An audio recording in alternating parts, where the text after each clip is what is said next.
We all know about last year and the season that was last year. Jalen Hurts was incredible. This Eagles team ultimately went to the Super Bowl and had a sizable lead in the Super Bowl before ultimately squandering the lead and losing to Patrick Mahomes and the Kansas City Chiefs. I think that the NFC in general is weaker this year. A lot there's a lot of, I'm not going to say weaker. Let me not say that. But there are, I think that there's a sizable and a seismic difference between the talent level in the AFC and the talent level in the NFC. I think that when you look at a team like the Jets, when you look at the team like, of course, the Kansas City Chiefs, the Bills, the Cincinnati Bengals, the Baltimore Ravens, those teams are oozing with talent and oozing with skill that a lot of teams in the NFC just don't have, except for the Philadelphia Eagles. I started this episode with saying that I don't remember the last time that there was a divisional winner or a repeat divisional winner in the AFC East or NFC East. I think that that streak at least is going to end this year. To me, the Eagles not only is the best team in the NFC East, like by a wide margin, in my opinion, they are the best team in the NFC. Now, you can argue possibly the 49ers are on the same level as the Eagles or even better than the Eagles, but the reason why I will pick the Eagles or I'll put the Eagles over the 49ers is because of Jalen Hurts and how Jalen Hurts has, I'm not going to lie to you, coming into the league, I didn't have much faith in Jalen Hurts. I didn't think Jalen Hurts was that good. I remember vividly him getting benched for Tua Tagovailoa in the national championship, and Tua ultimately bringing the Alabama Tide back and winning that national championship. But I also remember him in Oklahoma and how good he was just to come short at the end. But I just didn't have much faith in Jalen Hurts. I knew that he was talented, but I thought that the team around him when he was on Alabama, when he was in Oklahoma, I just think that I thought the team around him was just that much better. That it's kind of like the Brock Purdy effect that I talked about last episode. Yes, Brock Purdy is good, but your margin of error is a lot wider when you have a team as skilled and as stacked as the 49ers. Well, I thought the same thing for Jalen Hurts when you play with a Alabama or when you play with a Oklahoma. But I'm pleased to say that I was drastically wrong. Jalen Hurts is one of the best quarterbacks in football. I'm not going to say the best, but one of the best quarterbacks in football. And while you can still make it a point to say that a lot of the reason why this team, that is the Philadelphia Eagles, was successful last year was because of the team in general, but Jalen Hurts was that force to get it over the top. And when we look at the NFC East in general, I don't see a team as stacked and as good as the Philadelphia Eagles. I think that Jalen Hurts is the best quarterback in this division. I think that Jalen Hurts is arguably the best quarterback in this conference. And I would be shocked if this team is not good. Or if this team not only doesn't win the division, but has something to say or finds themselves in prime position to being in another Super Bowl. I'm not saying, I will say this. Let me say this. I understand that this team, the Philadelphia Eagles, lost a lot of pieces from last year's team, especially on the defensive side of the ball. Last year, the Philadelphia Eagles defense was one of the best defenses in NFL history. When we talk about historic level, they played at a historic level. And they did lose a lot of pieces on that defense, whether it was retirement, whether it was just going to another team. This Philadelphia Eagles team is different, at least on the defensive side of the ball. Now, however, there was some mainstays that stayed that I think was huge, like James Bradberry. I understand a lot of people have been killing James Bradberry for the play that happened in the Super Bowl, and now people want to bring up this, that, and third about, he's not that good. I know this. When we talk about cornerbacks and when we talk, ranking cornerbacks and the amount of stops that a cornerback gets, James Bradberry was damn near at the top of that list last year. We know about Jalen Carter coming from Alabama. Fletcher Cox is still there. Jordan Davis, also from Alabama. Nakobe Dean, also from Alabama. Terrell Edmonds, the safety. It's this team is going to look different. However, it is still a very, very good team. Brandon Graham, Darius Slay.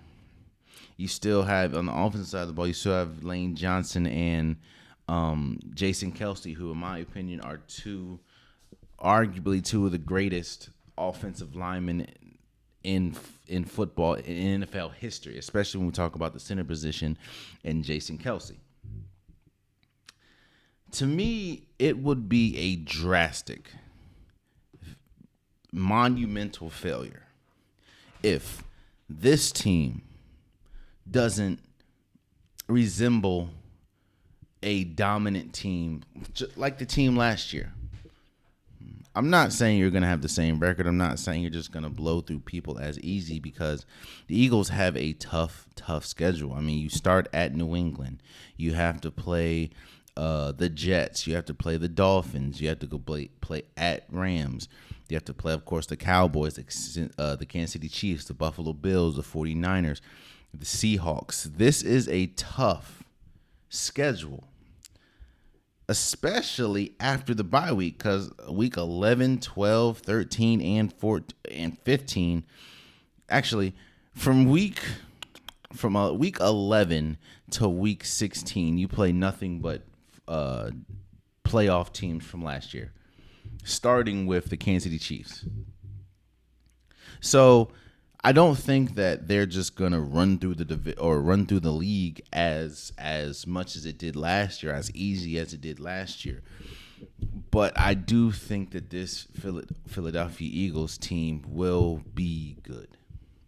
And again, while yes, a lot of pieces left, you still have the core people. You still have Hassan Reddick. You still have, like I said, Jalen Hurts. Boston Scott at the running back position. You still have A.J. Brown. You still have Devontae Smith. So, Nolan Smith, you got from Georgia. This is going to be a team. DeAndre Swift that you got from Detroit. That's a huge pickup, man. It's especially after you lose Miles Sanders. We're going to talk about the Dallas Cowboys in a second, but to me, this is the best team in not just the NFC East, but in the NFC. And while you can match roster to roster, in my opinion, with the 49ers, I think that Jalen Hurts puts them over the top. Let me talk about Jalen Hurts for a second before we move on.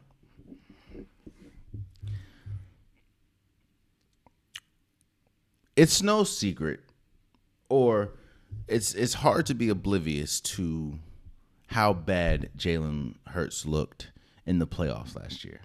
A lot of people want to attest that to, he did get injured. I believe it was against the Giants, and ever since he got back from injury, he didn't look good.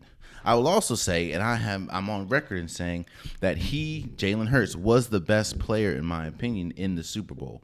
I think he was probably number one. Number two was probably Chris Jones for the Kansas City Chiefs. But Jalen Hurts played incredible in the Super Bowl. Of course, there was, the very unfortunate play that cost them a touchdown. But Jalen Hurts was dealing, and he looked really good. However, he did not look good against the 49ers, and I think that, we say this a lot, right? We say that you're only as good as your quarterback, and you're only and we talked about that with the 49ers. The 49ers is an incredible team. However, they don't really have much to show for it because of the lack of consistency with their quarterback play. I think that this year is the year where Jalen Hurts finished second in MVP voting last year. I think that it's very hard to expect the same output from last year when we talk about Jalen Hurts because of just how good he was. But I do think that Jalen Hurts is the best quarterback in the division, in the conference. And I think that how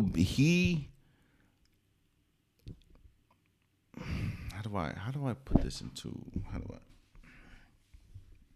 I think that Jalen Hurts is going to be in MVP discussions again. And